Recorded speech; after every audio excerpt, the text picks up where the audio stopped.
Hey everyone. I wanted to talk about some books that I've read lately. In the past couple of months. Um, I have quite a stack here. I've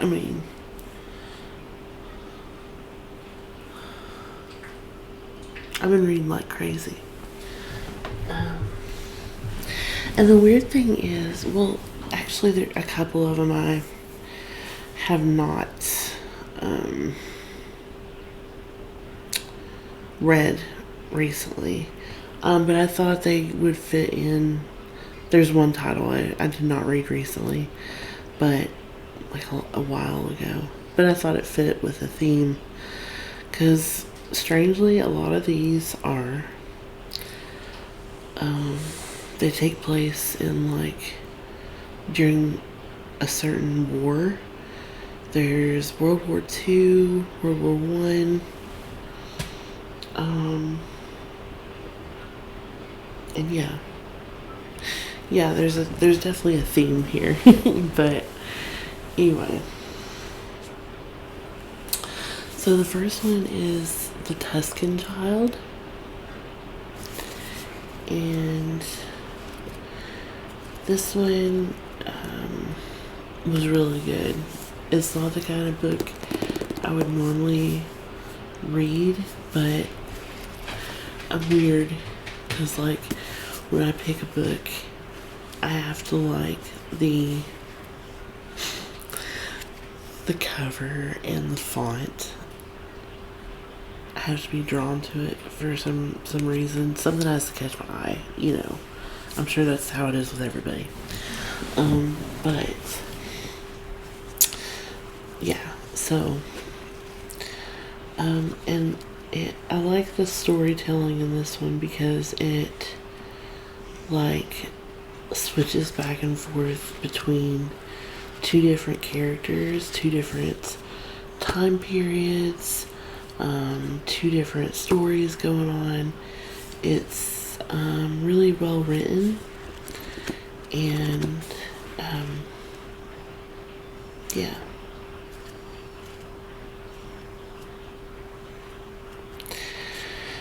I really enjoyed it.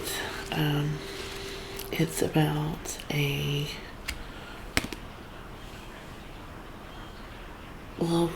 without giving away too much of the story, it's about a woman whose father has recently passed and has left her an estate of very little.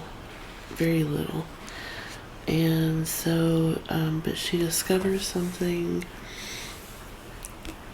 in the process of cleaning out his house that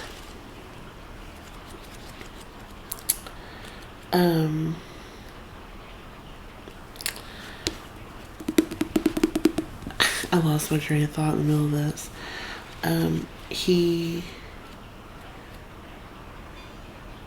Yeah, so she discovers something in his house while cleaning it out and decides to go investigate, um, you know, to see if she can figure out more about her father's past. Because there's more to it than she ever knew her whole life. So it's really good. It's really well written. Um, I would definitely recommend this book. I would read it again. So, okay.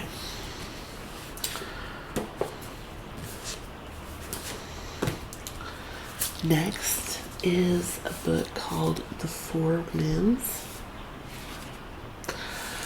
I just finished reading this one and I was like immediately hooked. Immediately. And my grandmother actually recommended this one to me. So it's very, which is weird because it's not something that I think she would normally get into. And it's very pro communism,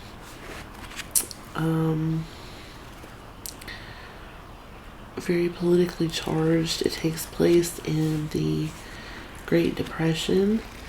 It describes like the kinds of struggles that people living in the Texas Panhandle endured during those times, and why they had no other choice than to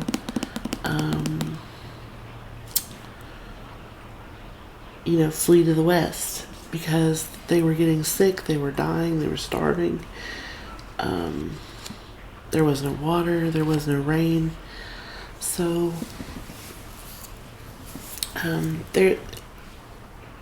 that's kind of the plot to this story. The main character is a single mother with 2 children. She's been abandoned by her husband, and he,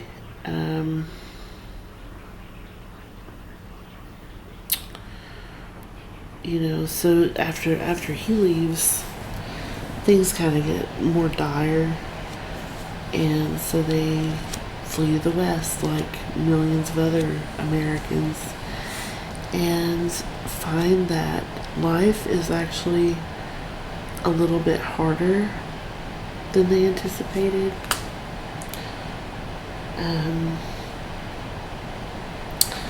And that the grass is not always greener on the other side. In fact, it ends pretty tragically. And it was like, I've never cried like while reading a book, but I did when I read this one. I actually shed some tears. So yeah, this book was immaculate, amazing. 5 out of 5. Totally recommend. This is the one that I have not read recently.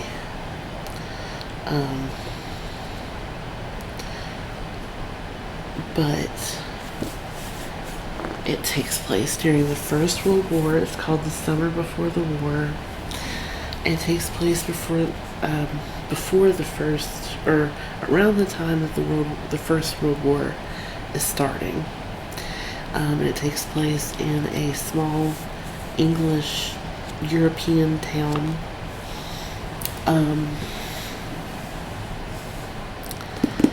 And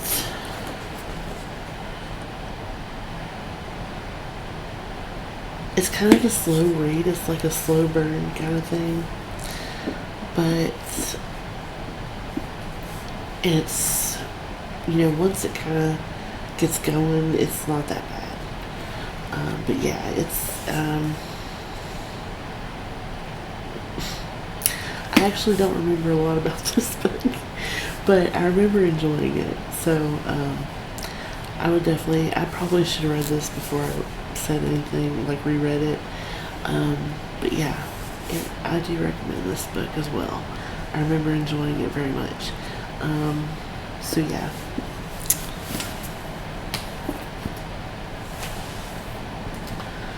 Okay, so now these have no particular, theme to them.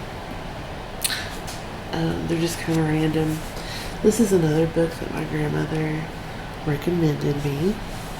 If you're wondering, I'm recording on a laptop and with my iPhone so that I can upload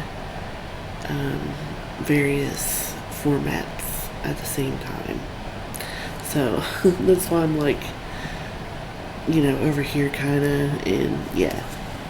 But anyway, this one is called Return the Innocent Earth.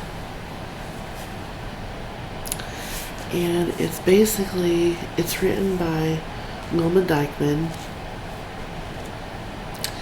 And it's basically, describes the birth of, corporations, like a certain type of corporation. This one also is during the 1920s, 1930s type of time frame. And it talks about, um, you know, the simple farm life and how one family invested all of their money to create an enterprise during the Industrial Revolution era, and they took a chance and spent their money or invested their money to start this canning company, and it grew and grew and grew into like a partnership with other companies. Definitely not something I would read normally, but it was pretty good. It was not bad. Honestly, it was more than pretty good. It was more like read like an examination of, you know, southern life, southern country life in the Industrial Revolution type thing. Not really, no, there's business involved, but it's not like strictly that, you know. But yeah, this is definitely a really good book. And weirdly enough, like on Amazon, I think it's like the hardcover is like $100 and some or something. It's crazy. But this is really good.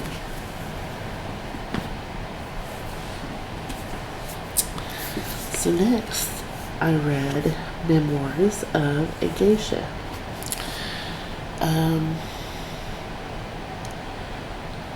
I'm pretty behind, I guess, because I know a lot of people have already read this, probably watched the movie.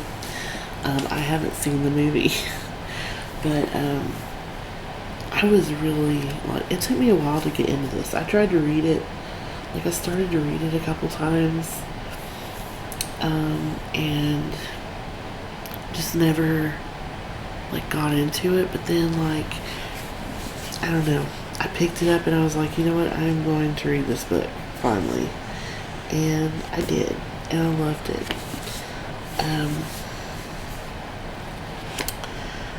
It's really like, I mean, it's not an actual memoir, which kind of disappointed me. But it is still, I think, very well researched, very well written.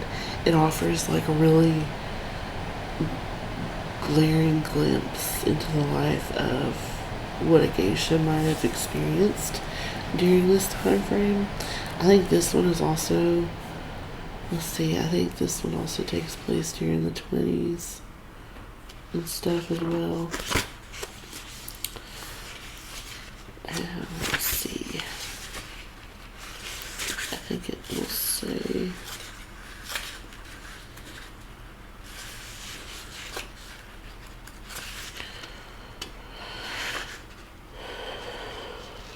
well, it doesn't say.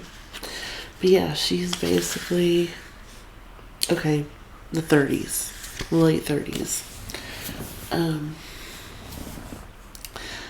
But it's crazy. I mean, she's basically, she and her sister are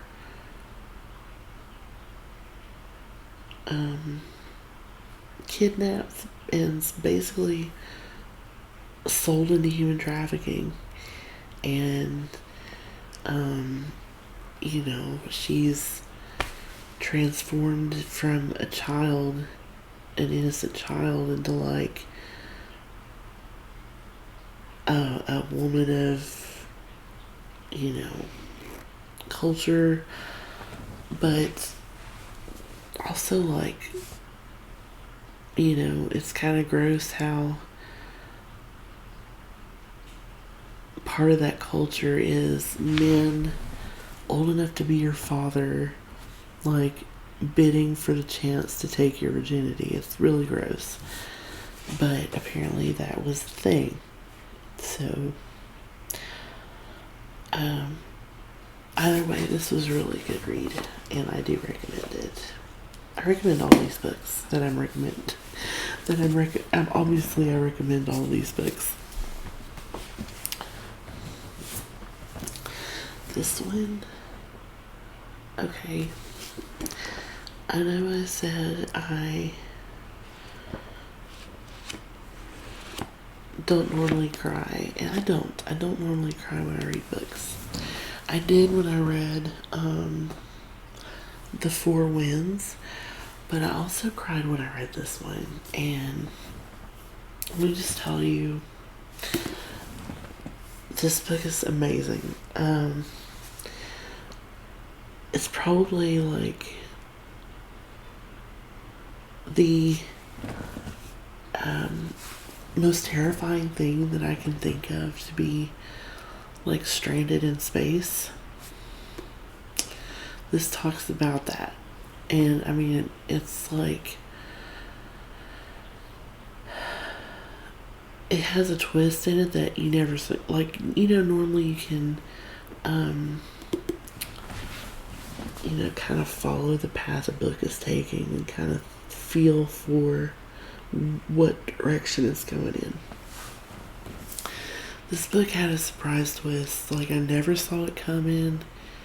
It totally threw me off, and this book is like a 5 out of 5. Really, it was awesome. It's a great read. Unfortunately, it's not on Kindle for some reason, but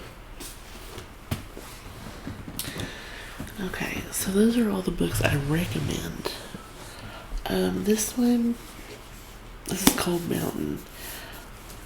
I'm trying to read it right now, but I'm gonna be honest with you, it sucks. Like, I don't like it. I don't like it. It's not, I don't know, it's kind of hard to read, to be honest.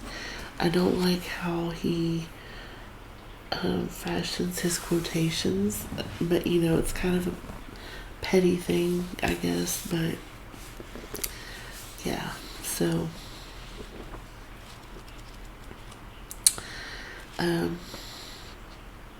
I don't recommend this book.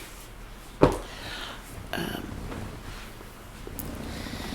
yeah, thanks for hanging out with me tonight, guys. I'm currently reading some newer titles, so hopefully I'll have more recommendations for you in the future. But yeah, have a good night, guys. Bye.